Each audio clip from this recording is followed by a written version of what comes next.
Olá, este é o programa MP com você, uma parceria entre o Ministério Público do Estado do Espírito Santo com a Assembleia Legislativa. O MP com você tem por finalidade aproximar ainda mais o trabalho desenvolvido por procuradores e promotores de justiça da sociedade, esclarecer dúvidas e mostrar na prática como é feito o trabalho no Ministério Público. O programa de hoje recebe o promotor de justiça Gustavo Sena Miranda, que é dirigente do Centro de Apoio Operacional de Defesa do Patrimônio Público. Trata-se de um centro de apoio que cuida de uma área de grande interesse, a moralidade administrativa. Vamos falar aqui hoje o que é transparência, o que é ética no setor público. O cidadão sabe como fiscalizar a aplicação dos recursos públicos? O que é patrimônio público? Improbidade? Questões como terrenos de marinha, terras devolutas e reservas ambientais serão tratadas pelo promotor de justiça Gustavo Sena. Doutor, para começar, o que faz o centro de apoio? Ele tem uma atuação bastante ampla, né? Bom, o Centro de Apoio é um órgão, né, da administração superior que ele tem como função prestar um auxílio para todos os promotores de justiça e também procuradores de justiça no Estado do Espírito Santo nessa área do patrimônio público. O Centro de Apoio ele interage, né, com a administração superior e também com os outros poderes, né, tanto da administração pública direta como indireta, como também fornecendo um auxílio doutrinário, jurisprudencial, para que o órgão de execução do Ministério Público ele possa atuar com efetividade na tutela do patrimônio. O senhor assumiu recentemente a direção desse centro de apoio, né? Quais são as suas metas aí para essa gestão?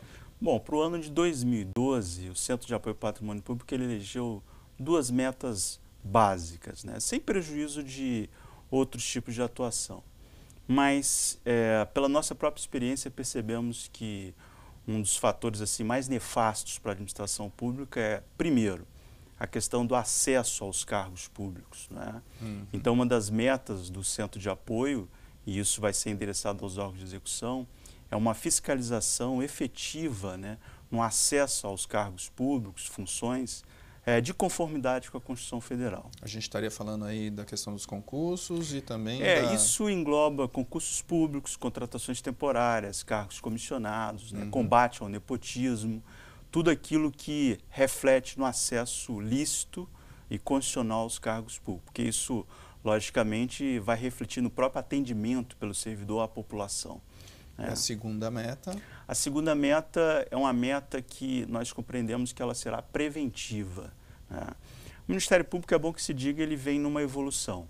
Ele partiu primeiro de uma fase bastante repressiva, numa segunda etapa evolutiva nós partimos para uma fase resolutiva, né? E finalmente o que eu visualizo, e cada vez mais isso é presente no Ministério Público do Brasil inteiro, é uma fase preventiva. E dentro dessa fase preventiva, nós elegemos a questão da transparência administrativa, passando inclusive aí pela Lei de Acesso à Informação. Doutor, uma área de atuação óbvia aí é a questão da fiscalização da aplicação dos recursos públicos, né? E nesse sentido, a população capixaba tem percebido aí um aumento na notícia de casos emblemáticos, né, de administradores públicos que usam mal o dinheiro do cidadão. O senhor acredita que isso se deve ao fato de termos piores administradores ou houve aí um aumento, um incremento na fiscalização? Eu acho que as duas coisas se complementam, né? Na verdade, se percebe, lamentavelmente, uma ineficiência de muitos administradores, né? Um maltrato com a coisa pública, uma falta de preparo, uma equipe eleita, às vezes, despreparada, não adequada, né, para aquele desafio que se anuncia à frente de uma gestão pública. Mas também pelo próprio aumento da fiscalização. Isso se percebe muito pelo próprio exercício maior da cidadania, né, que finalmente se tirou aquele véu que encobria a corrupção ou a ineficiência administrativa, e além dos órgãos aí, vocacionados, né, para essa fiscalização de forma até natural, como a própria imprensa, o cidadão comum, hoje mais do que nunca, ele reclama uma administração pública eficiente e honesta. E essa participação popular, ela tem contribuindo com a maior fiscalização. Isso acarreta, logicamente, num crescimento, né, de notícias que se sucedem a cada dia. E quais níveis o Ministério Público pode atuar nessa fiscalização? Então, a área de atuação do Ministério Público ela é muito vasta, né, nesses níveis, mas ele perpassa pela própria atuação civil dos promotores, né? Isso aí a gente pode mencionar aqui a questão da atuação no campo da improbidade administrativa, que em muitos casos, né, simultaneamente caracteriza um crime. O Ministério Público também pode estar atuando junto à administração pública, direta ou indireta, no que diz respeito a sindicâncias abertas contra os servidores com suspeita de atos de corrupção, né? Estimulando o legislativo, às vezes, a fiscalizar os gestores, né, no seu papel, o papel de cada legislativo, seja municipal ou estadual, de fiscalizar os gestores municipais e estaduais, isso inclusive com a abertura de CPIs, quando for o caso, e o Ministério Público pode inclusive estar atuando junto a uma CPI.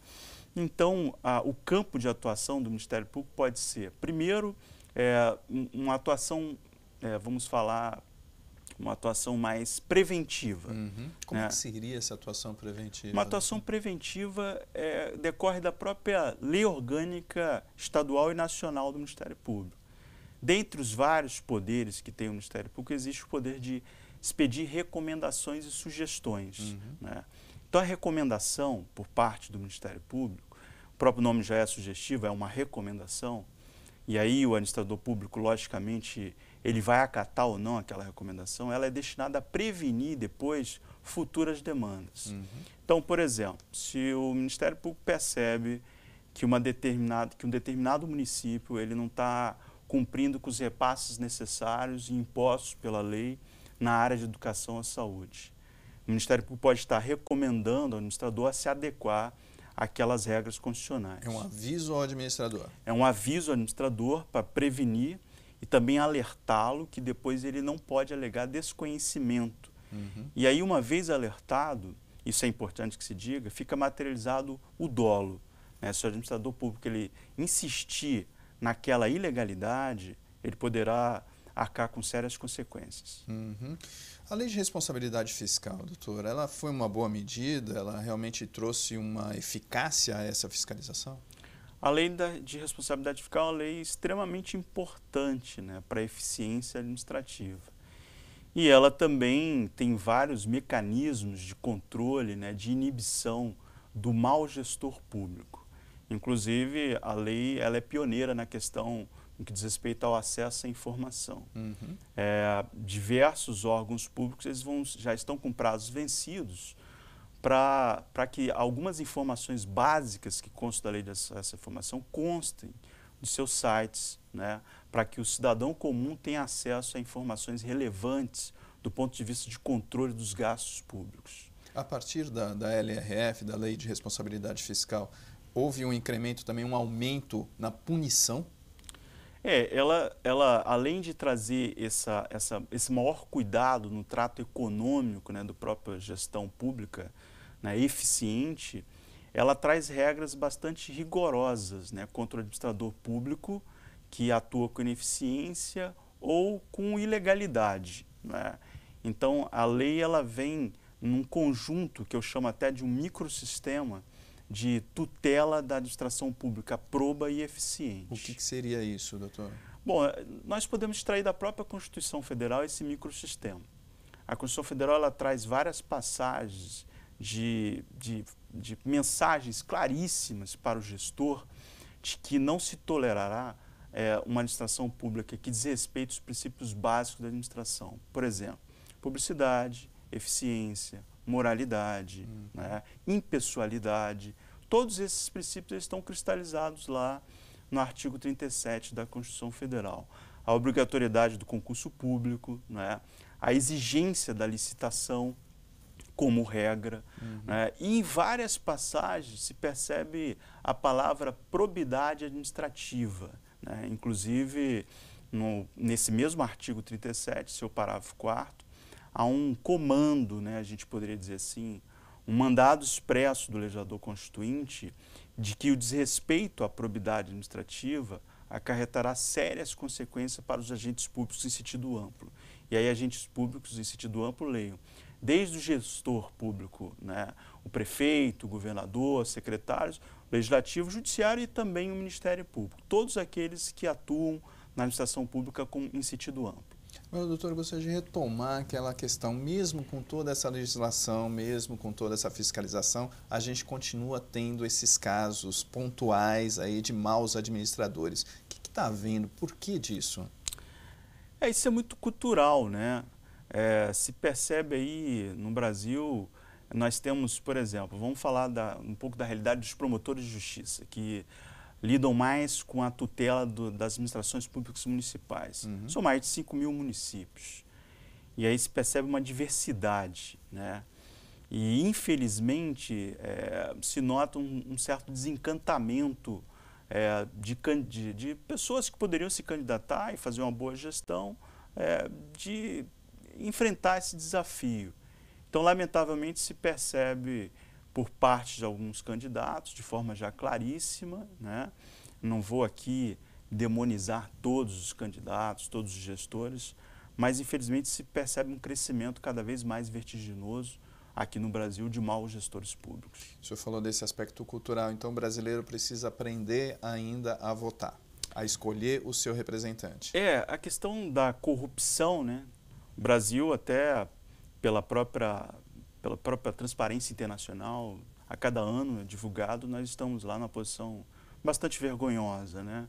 Com nota que varia de 0 a 10, não passamos de 4, geralmente. E se percebe a população se insurgindo contra essas práticas corruptas, né? Abrimos os jornais todo dia e percebemos notícias diárias, né, de práticas corruptas, práticas ilícitas, ineficiência da administração pública. E aí eu até chamo isso de síndrome da memória curta, porque a cada escândalo que surge, aquele anterior ele é esquecido. Mas a própria população que cobra, às vezes, ela não dá o exemplo, ela não busca o bom trato, né, com a administração pública. Inclusive aceitando, às vezes, vender o seu voto, né, em troca de favores. A gente percebe, às vezes, que se critica o gestor, mas o cidadão comum, ele, em pequenos atos, né, que são atos também que denotam uma certa imoralidade naquela conduta. Uhum. Por exemplo, se a gente for trabalhar com as questões de CDs piratas, né, isso já está enraizado no cidadão comum, mas é um ilícito penal e o Brasil, inclusive, é signatário de tratados internacionais para coibir essas questões de pirataria. Mas se enraizou no cidadão que aquilo é uma prática comum, porque também desconhece os efeitos nefastos daquele mercado. Tá certo. Eu vou pedir licença ao promotor de justiça, Dr. Gustavo Sena. Nós vamos para um rápido intervalo. Voltamos com essa entrevista com o dirigente do Centro de Apoio Operacional de Defesa do Patrimônio Público do Ministério Público do Estado do Espírito Santo. No próximo bloco, nós vamos falar de casos práticos de atuação do Ministério Público e a maneira como qualquer cidadão pode efetivamente ajudar na construção de uma cidade melhor e de um Estado melhor para todos. Vamos falar de ética e de transparência no serviço público. É um instante só.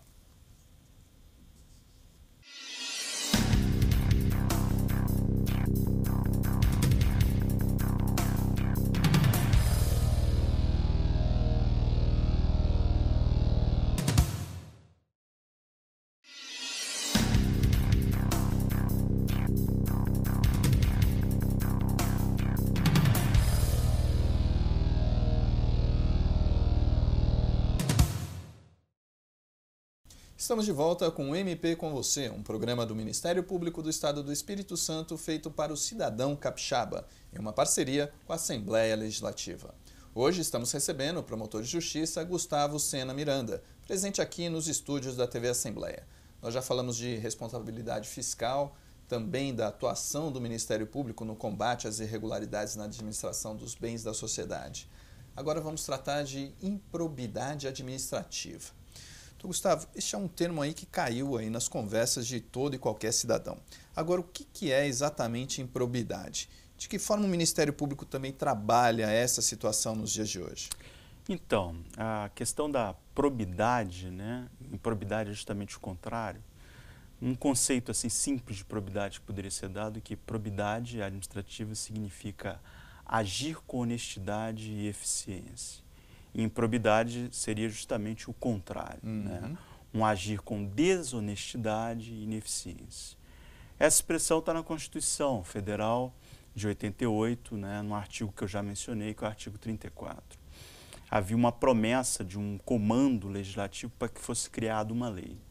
E essa lei surgiu em 92, né, a Lei 8.429, tratando justamente do combate à improbidade administrativa. Só um detalhe curioso é que a lei ela foi publicada e sancionada pelo governo Collor, né, o que é uma ironia do destino. E ela se tornou uma lei das mais relevantes para a tutela da probidade administrativa, o combate à corrupção pública, né, de modo geral.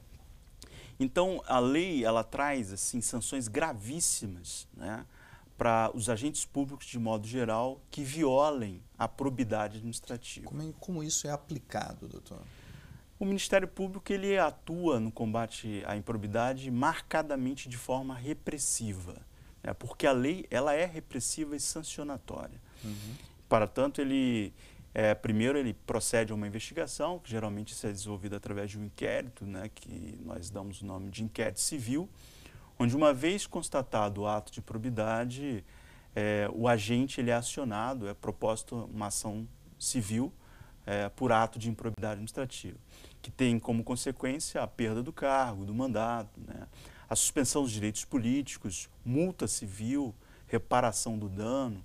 Então essa lei ela vem a somar também com a questão do combate do ponto de vista criminal, mas ela não se confunde com uma repressão penal. É uma repressão puramente civil, mas com consequências devastadoras para o administrador público desonesto. Agora, o promotor de justiça ele é obrigado a denunciar. Exatamente, é um diferencial da lei de probidade. Geralmente o Ministério Público, quando atua na área civil, né, vamos supor aí, por exemplo, meio ambiente e consumidor, a legislação abre a possibilidade dele estabelecer ajustes de condutas, né, evitar a demanda. Mas a ação de probidade ela tem um particular e é um diferencial, apesar de ser cível, ao entendimento de que, uma vez praticado o ato ímprobo, não resta outra alternativa senão acionar aquele agente em juízo. Quer dizer, não tem essa relação direta com A, B ou C. Né? Não é o prefeito fulano de tal que está sendo perseguido pelo Ministério Público. Eu acredito que aqueles que devem temer a ação de probidade somente são os administradores públicos desonestos. Né? A lei ela é cercada de regras e requisitos que evita ações temerárias ou levianas. Tanto que antes do juiz receber, há uma defesa, um debate prévio por parte do agente que foi acionado. E o juiz só recebe quando tem elementos mínimos, né? Então, quando o Ministério Público ele utiliza a ação de probidade, e nós no Ministério Público temos plena consciência que as ações elas devem ser a última cartada, nós não podemos ajuizar ações de probidades assim por pequenas coisas, por pequenos ilícitos. Não se pode utilizar, por exemplo, uma bala de canhão para matar um pardal. A gente poderia fazer essa comparação. Pelos seus efeitos tão drásticos, a ação de probidade ela deve ser manejada e é manejada com muita responsabilidade pelos órgãos de execução do Ministério Público. Agora, uma outra questão que guarda a relação direta aí com a improbidade é a questão da transparência. Recentemente foi aprovada uma lei de acesso à informação. O que ela determina e como é que ela funciona? Tem a ver com essa questão da transparência? Então, nesse combate na improbidade, eu tenho 15 anos de Ministério Público e quase todos os 15 anos dedicado ao combate à corrupção. E, lamentavelmente, nós percebemos no dia a dia que, às vezes, o combate à corrupção, que deve ser incessante, logicamente, mas, às vezes, há um certo desencanto, é como se estivesse falando uma linguagem popular, né?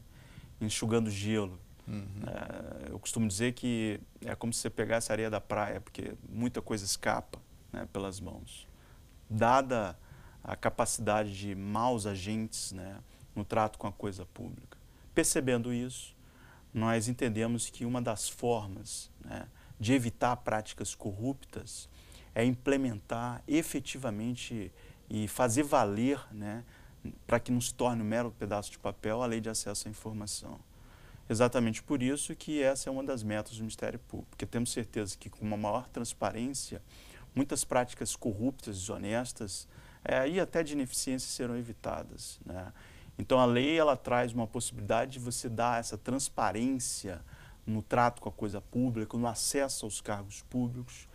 E nessa linha, né, o centro de apoio ele já está mapeando todos os municípios do estado, câmaras, né, governo do estado, autarquias, legislativos, enfim, como que está essa administração, né, direta, indireta, de todos os poderes, de acordo com a Lei de Acesso à Informação.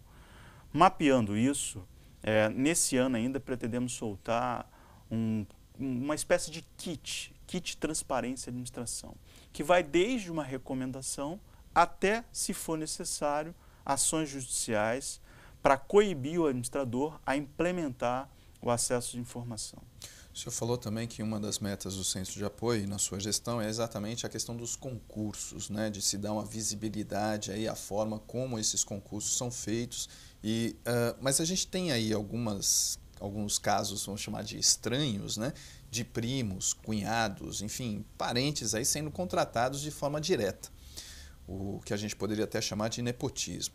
Existe alguma forma de combater isso efetivamente, doutor? Então, uma vez que você tem um acesso irregular aos cargos públicos, automaticamente isso já caracteriza um ato de improbidade administrativa. E aí uma das formas de atuação do Ministério Público, quando se constata isso por parte do administrador, é responsabilizá-lo por improbidade administrativa. Porque a improbidade ela vai desde atos de corrupção, né? Por exemplo, o recebimento de propinas, né, esquemas rachides, né, que é comum em legislativos municipais, infelizmente, até violação de princípios, como legalidade, moralidade e pessoalidade. A partir do momento que você faz ingressar num cargo público alguém para angariar benefícios, né, a questão do apadrinhamento, o famoso apadrinhamento, isso viola em uma só tacada princípio da administração pública, como legalidade, né, a questão da obrigatoriedade do concurso público, a moralidade e a impessoalidade, porque ele está favorecendo determinada pessoa. E é possível atacar diretamente isso? É possível atacar, estamos atacando, estamos fazendo um levantamento também em todo o Estado, né, em todos os poderes, em todos os órgãos da administração pública, direta e indireta, onde há uma exigência do concurso público, para que aí o Ministério possa estar atuando. Primeiramente, de forma preventiva. Porque eu sempre vou frisar isso, né?